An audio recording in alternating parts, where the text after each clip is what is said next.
This is James Warda, and welcome to another episode of HCCI Conversations with. Today we have with us Dr. Ahmed Morsy. He is the Director of Clinical Operations with MD at Home. So let's go ahead and welcome Dr. Morsy. Thanks for joining us. Thank you for having me. So Dr. Morsy, to start with, can you tell us more about MD at Home? Yes, we are an independent home-based primary care practice. We service patients in the community who are low-income, underserved, and need the care. Our primary goal is to reduce admissions to facility, make sure patients are stable and are at home. But we service over 5,000 patients within a radius of about 75 miles, with 30 clinicians in the field and about 15 office staff that supports the team clinically and administratively. Great. And for those who are watching this who aren't familiar with the Chicagoland area, can you give an idea of what part of the Chicagoland area you serve? Of course. We serve downtown. We go all the way to the Wisconsin borders north and as far south as an area called Crete, and from the lake on the east all the way to Rockford on the west side, DeKalb, Aurora, and Minoka. Can you tell us about your role there at MD at Home? I know you have a really unique background that brings together, from what I understand, patient care, business, and data. Yes, I'm the Director of Clinical Operations at MD at Home.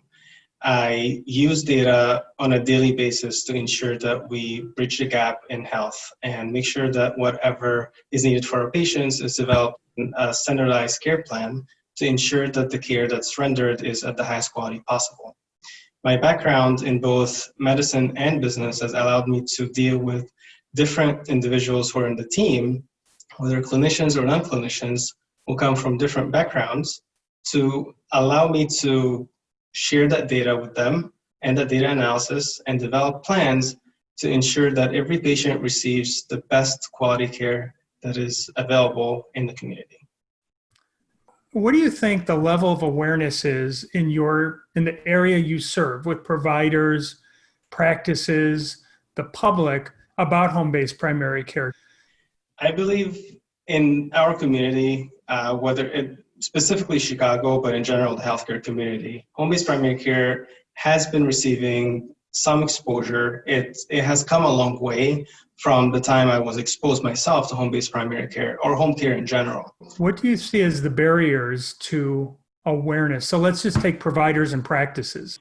There are a lot of barriers, but what I see a lot is that a lot of individuals in healthcare view home-based care in general as somewhat of a hobby and something that can be done whenever someone feels like it.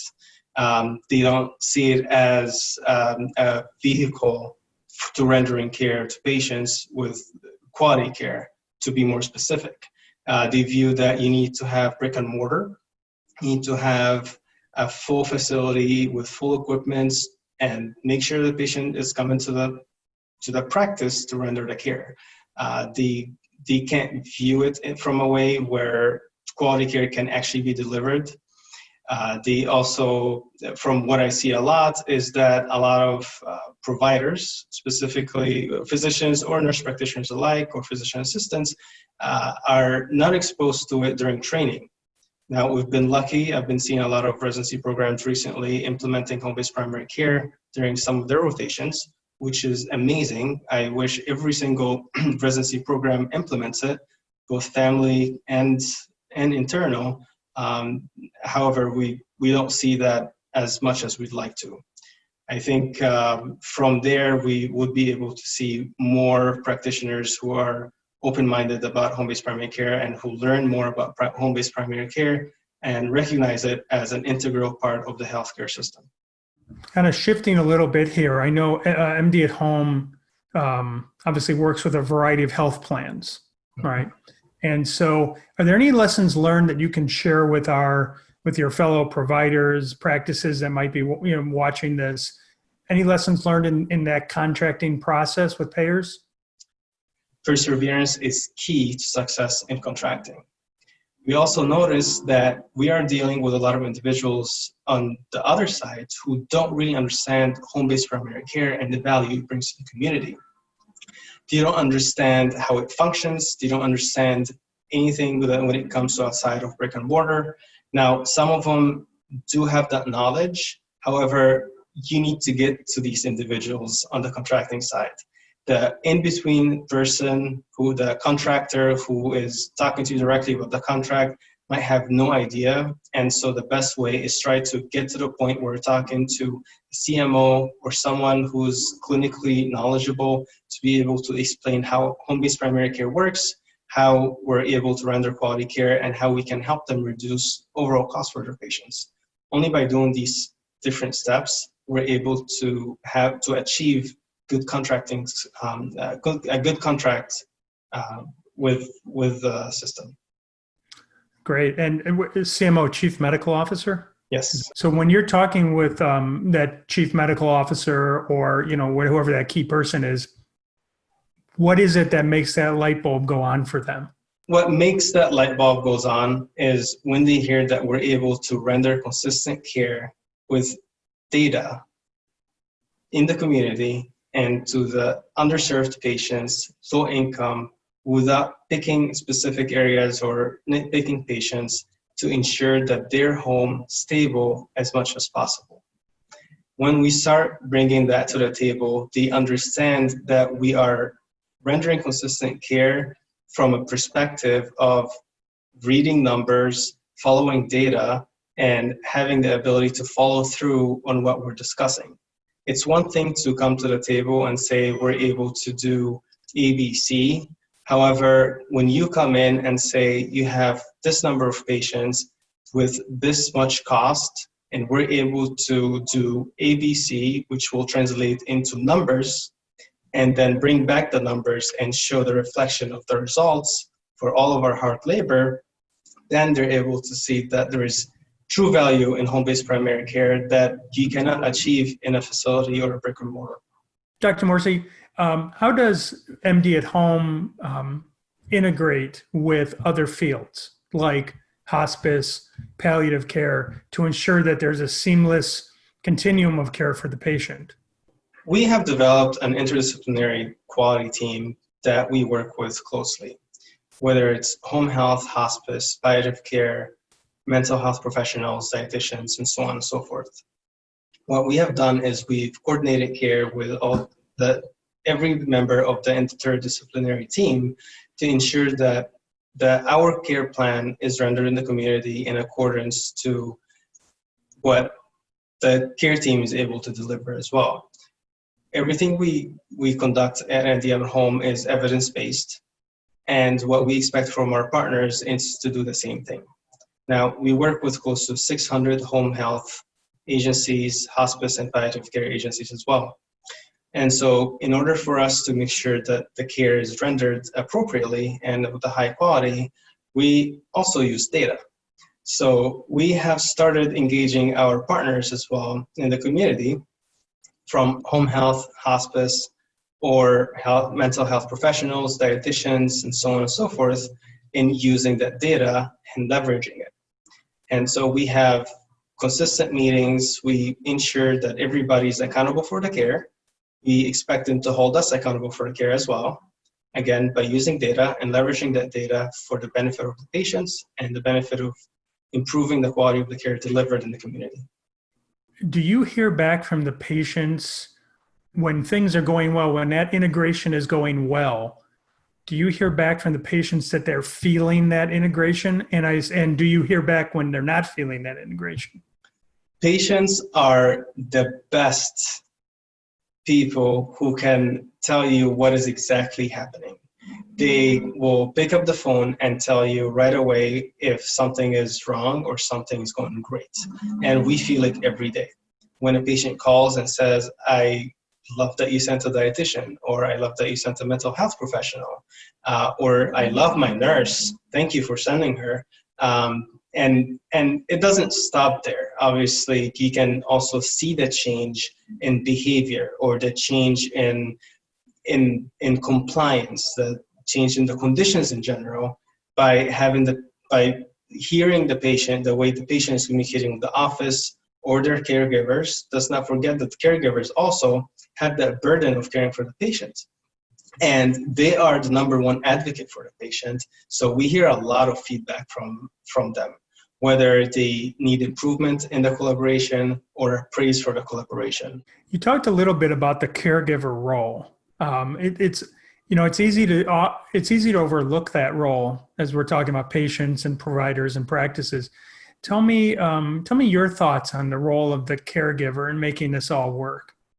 I think caregiver is, like I said, is the number one advocate for the patient. And if it wasn't for a lot of caregivers, patients would not receive their insulin in time. They would not get their antihypertensives on time. And so when we recognized that, we decided that it's very important to identify caregivers for each patient as much as possible and try to relay messages or relay communications and educational material with the caregiver. What we notice is caregivers who are more involved in the care of the patient and who communicate well with our office staff and our providers in a more consistent manner have had positive outcomes for the patient that's being cared for. I know that MD at Home took part in the National Home-Based Primary Care Learning Network Learning Collaborative. And I believe you had a quality improvement project around depression screening. Can you tell us about that and how that turned out and how you think that could benefit your practice and patients? We've noticed that a lot of our patients who were labeled quote unquote non-compliant or patients who were not improving in general were patients who seem to exhibit symptoms that are directly related to some form of behavioral condition. And so when we joined the Learning Collaborative, we were very excited to implement a behavioral health related program. And so we chose depression as the main diagnosis for our project. And what the number one thing that we've started with is screen the patients. We recognized that a lot of patients were not screened, were not diagnosed properly. So we educated the providers through our care plan, and we've continued rolling out different educational meetings with the providers. And towards the end of our project, we recognized that through our data, of course, that we were able to screen about 30% of our patients. And that has increased our diagnosis of depressed patients with depressions by 900%.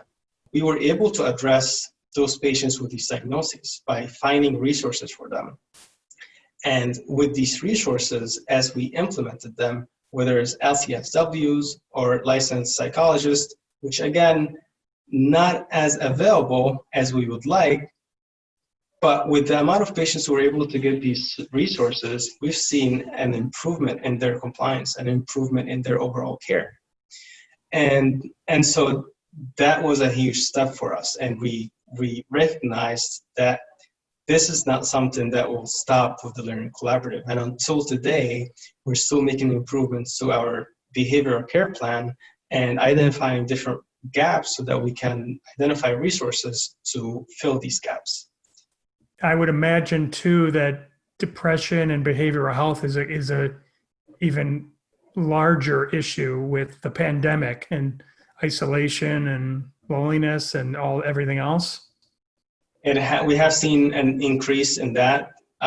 Patients are also feeling lonely. We're seeing a lot of grief, especially for patients who have family members who have passed on or family members who are hospitalized with COVID. So yes, that has definitely made an impact. We've seen a rise in our patients calling our office, scared or crying, anxious. They're home by themselves and nobody's there for them. And so, of course, you see an increase in depression, anxiety, and all of these different diagnoses. How do you see MD at home growing or expanding in the future? So we see MD at home expanding more south into Illinois. We also see us expanding into Indiana, St. Louis, and eventually towards the east, including Detroit, the DMV area, and the New York tri-state area. What challenges do you see in being able to do that? The challenges will be identifying quality interdisciplinary team members that we can work with and ensure that we can share data with and render consistent care.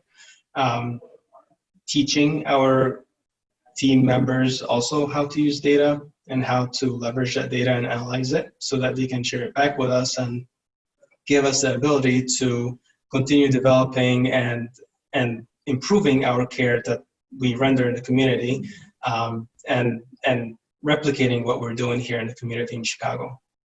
Last question. We always end with this question, and you might have just answered it to some degree, but I still want to ask it. Why do you love house calls? Well, I love house calls because of things like that, because of observing miracles. We do see miracles every day. I did have a love for house calls before joining MD at home. Like plenty of others in the community, I had no idea home-based primary care existed in the US. I'm originally from Egypt.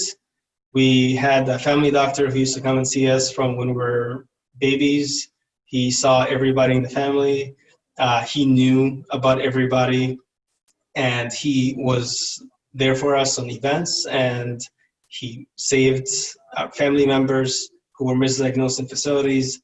And so when I got into medicine, I thought to myself, I wish there is such a thing. House calls is what we call it in Egypt.